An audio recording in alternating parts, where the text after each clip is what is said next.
Arrival. The old house stood at the end of a forgotten road, obscured by towering pines that whispered to each other in the wind. Margaret stared out of the passenger side window of the rusted pickup, watching the trees sway like sentinels. Her brother, Andrew, shifted uncomfortably in the driver's seat. "You sure this is the place?" he asked, squinting through the windshield. "It's what the letter said," Margaret replied, holding up the yellowed envelope. "Great Aunt Elise left us the house. Said it's ours now." They sat in silence as the wind scraped dry needles across the hood. The house, if one could still call it that, leaned precariously under a slate-gray sky.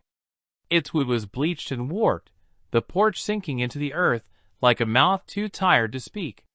The windows stared blankly, panes long shattered or so caked with grime they may as well have been blind. Still, something about the house pulled Margaret in. It had always been a mystery in the family, a place no one talked about, not even Elise. She had vanished for years, reappearing only in letters, then not at all, until the estate notice arrived last week. Andrew cut the engine. "We're gonna regret this," he muttered.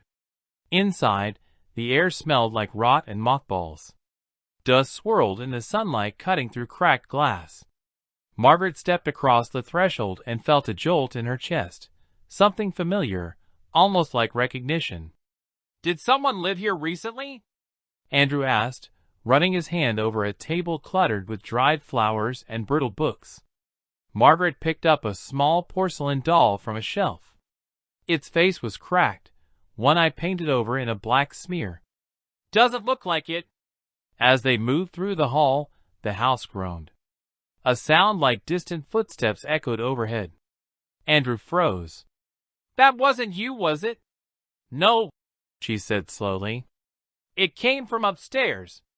They looked at each other. "I'll check it out," Andrew said, trying to sound casual. He took the stairs 2 at a time, the boards creaking under him. Margaret wandered into the sitting room. A fire had once lived in the hearth, now filled with soot and dead leaves.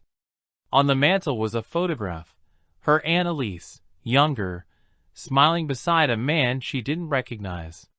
Behind them stood the very house she was now in. But the trees were younger. The windows were whole.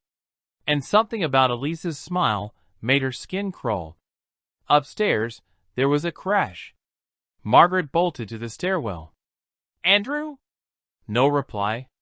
Only the sound of whispering, just beyond the edge of her hearing, curling through the pines outside, and maybe from the shadows above.